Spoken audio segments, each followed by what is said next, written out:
Hi, I'm E.D. Lewis and welcome back to my channel, Nocturnal Reviews, and today it's another Dark Shadows review. I'm gonna have to lower it. Now you can't see it, but I can't keep it resting on my feet. So today is part 2 of my review of Dark Shadows Kingdom of the Dead, which is the second season of Big Finish's Dark Shadows audio continuation. And so this is going to cover parts 3 and 4 of the season. Parts 1 and 2 are covered in my part 1 review, so I will link that down below. I will not be really doing much recap on what's happened. There will be a little bit, but not much. So, something I did not address in my last video, which was the reader's profile tag. You may have noticed I don't have my horns. I went ahead and sawed them off, and I managed to repress them again. You know, they kind of... So hopefully they won't come out for a while, but you never know. Sometimes they pop up sooner than later. So anyway, so quick little recap. At the ending of Dark Shadows: The Rage Beneath, Barnabas and Quentin apparently perish in the Lorelei, which was sent by Oswald Gravener, and they end up in the Kingdom of the Dead. They have since escaped with the help of Angelique. Well, one of them was helped by Angelique, the other one, no. One of them had to end up making a deal with Seraph, the ruler of the Kingdom of the Dead, played by the late great David Warner, and Maggie was under suspicion by the sheriff and being investigated, and was being protected by Willie Loomis, and some things from the past concerning a particular storyline that ran for a few weeks on the original show during Barnabas' early days gets dredged up, and Maggie ends up finding herself at Wyncliffe and under danger yet again by a new force of evil. So Maggie is safe back in Collinsport. Seraph is now posing as Maggie's uncle, Charles Evans, and he's planning to put on a masquerade ball in the town of Collinsport. We have the return of a Collins family member, who I'm not going to say who that is. If you have listened to Kingdom of the Dead, you know. But if you plan on it, I don't want to spoil who it is, but a Collins family member has returned to Collinwood, who was at Wyncliffe, actually. So there's a bit of a reunion. They end up attending the party, and a certain danger from earlier in the season has come back and wants a bit of revenge to feast on the fear. Once things are dealt with, Quentin is still faced with fighting his demons with the deal he made with Seraph, and also the little bit of a love affair that he's having with Susan Griffin, Ed Griffin, who owns the Blue Whale, his wife.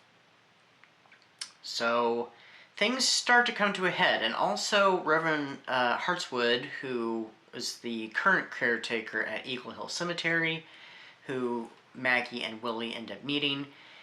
He is the servant of Seraph. He believes that Seraph is an angel, and Seraph has awakened something deep inside him, a different identity, a kind of a lineage identity. I don't want to say too much on that, though I'm pretty sure I gave something away in my, okay, I did, sorry. So I guess he awakened the inner Trask in him. So yes, he is a member of the Trask family, and I'm pretty sure I did say this and say that this is actually one of my favorite iterations of Trask, and it's not just because of this one. We get more of him in the next big storyline, which I would consider Season 3, but it's called a mini-series, and that's Bloodlust. I love that one, but I'm not talking about that one yet. We get more on him there, and that's where I really start to like the character, this particular iteration of Trask. So yeah, things come to a head, and Some alliances are broken, some people go their separate ways, and we get the return of more Collins family members, and an old foe has reared its head once again as we end the season. We'll be right back after these messages. If you enjoy poetry of the dark, spooky, sometimes light, and oftentimes deep variety, then check out this month's Pax Poetry dedicated to the loving memory of our late friend, Pax Panic. It's spotlight time, so this month I am spotlighting fellow booktuber Cliff's Dark Gems, who's been a member of the HorrorTube community for a little more than a few years now. He's very warm and inviting, so please check out his channel and please give him a subscribe and hit that little bell. So I'm being a little bit more vague with this one because I don't want to give too much away, but I want to, get enough of the story that's going on. So, I mean, this one, this whole season is a great season. It's very much a return to form for Dark Shadows, where it's much more serialized. You have, plot lines that are overlapping that all contribute to the main storyline. We have the return of certain locations, like the old house that I'd forgotten to mention. Like I said, I forgot to mention earlier in part 1. And we have, some throwbacks to old storylines with the thing that's going on with Maggie. And we also have a new Trask showing up, so we have that continuation. And the Trask thing, he does a few things that is also very much a return to form of classic Trask. Not Gregory Trask, but Reverend Trask from, 1795. But, still a very much a different Trask than what we've seen so far. And like I said, in Bloodlust, he's actually become kind of my favorite iteration. He is flawed, and you really care about him. He's not like all the Trask where you just hate him, and you love to watch to hate him.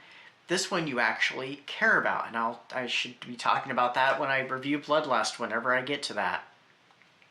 So, and like I said, we get alliances that are broken throughout the season. Like Maggie goes off on her own way. She and Willie do kind of get close again. And then she finds herself just in the middle of all this, and she's kind of, fed up with everything that's happened. She wants to move on. She wants to get out of all this stuff, but it just seems to follow her no matter what. And all this stuff that builds, and what a particular scene that happens with her and Seraph contributes quite a bit to Bloodlust. I know I keep going back to it because it ties things up really well in a nice little bow. And then, of course, opens the door for more stuff. What else? Barnabas and Quentin, they are now at odds with each other. We haven't really seen Barnabas and Quentin really at odds since 1897, to be honest. I mean, they had their moments in 1970, but not like this. Barnabas is, well, not Barnabas, but Quentin is very much, he's had it with Barnabas, and he's had it with Angelique as well. Because very much when, back in part 2, I believe. No, it's part 1, sorry. When Angelique is coming to the rescue, this is a spoiler, when she comes to the rescue, he's like, of course, you're not here for me, you're here for him. It's always Barnabas, it's never me. It's always going to be Barnabas with you. You're always going to put him above anybody else, and anything else is just your precious Barnabas, basically. And I mean, that's very true. It's always about him. It's either about, tormenting him or pulling him out of a situation, but also still, tormenting him just a little bit. Like with her, she does love him, but she's also obsessed with him.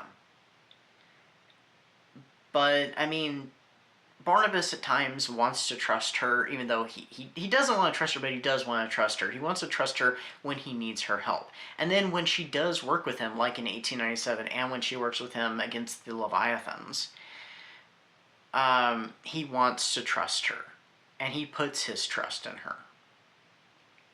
But, I mean, he always chooses someone else, like Maggie, for instance, and so that causes her to rear her jealous head and, you know, go at him, you know, which you can't blame her because of the things that she's gone through with him. And the thing,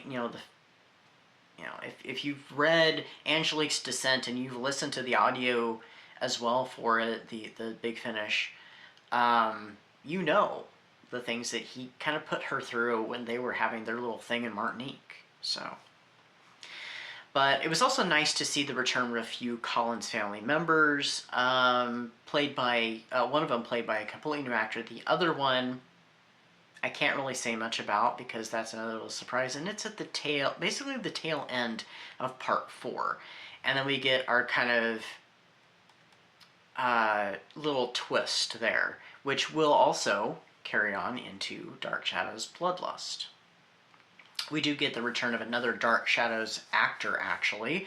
Marie Wallace returns to Dark Shadows. She did play a brief little cameo in season 1, in the season 1 finale story, The Rage Beneath, when she's a voice of somebody in the crowd who's looking at the Lorelei and stuff, and like, what is it, you know?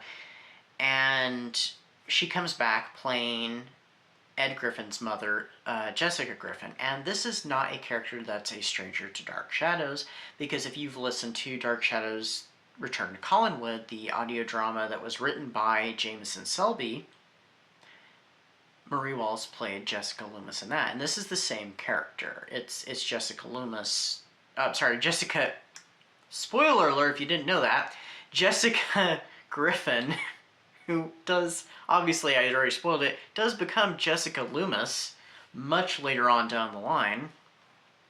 But anyway, so it was nice to hear her back, and we do get a lot more of her also in Bloodlust. I keep coming back to that, you know, because it all ties. So, I mean, all in all, I thought this was a great second season.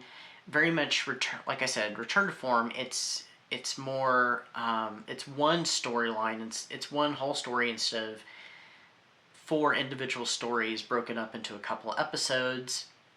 It has the overlapping plot lines, characters going off doing their own things, and it all ties together. And, I mean, it gets even more so in the next season. Again, I know, back to Bloodlust. Because and they even changed the format, and they make it into, like, shorter episodes, and you get, like, I can't remember, was it 13 episodes instead of just 4? And it's even more so like the show. You get that serialization, that very soap opera-esque bit, and, you know, all these different perspectives of the stuff that's going on, and the mystery is actually a mystery, versus this, that it's not so much mystery, except for, you know, what's the deal with Seraph? What's his plan? You know, why does he want to be in the human world and want someone to rule in his place in the kingdom of the dead? Besides the reasons he gives, you know, there's more to it than meets the eye. So I gave parts 3 and 4 4.5 and 5 stars. Ultimately, I'd say the entire Dark Shadows Kingdom of the Dead I would give 5 stars. It's really quite good. So it's not my favorite. I do really like season 1, but I do like season 2. But what I would call season 3 is my absolute favorite. So, and I mean, here's something I want to mention. I'm not sure if I mentioned this before talking about the audios. Quentin, to me, in a lot of these audios, seems to be like the main character now of Dark Shadows, for at least for a while. Because in season 1, he comes back, he's basically the head of the family, because it's just him and Barnabas, and then you get Angelique. You don't have anybody else in the family. In this, he's still kind of the head of the family, and he's still one of the main focuses of it. Then you have all these individual stories, Blood Dance, Operation Victor, which I have not listened to. London's Burning and The Creeping Fog, both ones I have not listened to. The Skinwalkers. I'm trying to think. There's...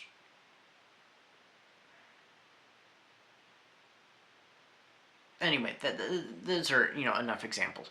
He just seems to be very much the big focus of the audios for quite some time. I mean, there's other stories, like there is the story of Carolyn. And then there's that story with the guy who buys, well, he's not buying, he rents it, the house by the sea, Seaview. And there's the Gregory Trask stories, and there's the Willie Loomis story, and there's some Maggie Evans ones as well. So there are other ones, but it just seems like a lot of the early ones, Quentin is our main focus. So he does become, the leading character. It was Barnabas at one time. Barnabas is not so much the leading character in a lot of these. He does have a few stories here and there, and then he has, moments in the big picture of several of these stories, like this season. But anyway. So that is my long-winded, it seems fairly long-winded review, part 2 of it anyway, of Dark Shadows, Kingdom of the Dead. Excellent audio drama. Feel free to check it out. I encourage you to. I have neglected to check in and see if on Audible they have all 4 parts. I know at one time they only had 3 of the parts. It was like part 1, part 2, and part 4. 2 or 3 was missing. I can't remember which one. But of course, there's also Big Finish Productions, and there may be other ways you can also get your hands on it too. But anyway, that's what I've got for you. Until next time, stay safe, stay spooky, and I'll see you then. Namaste.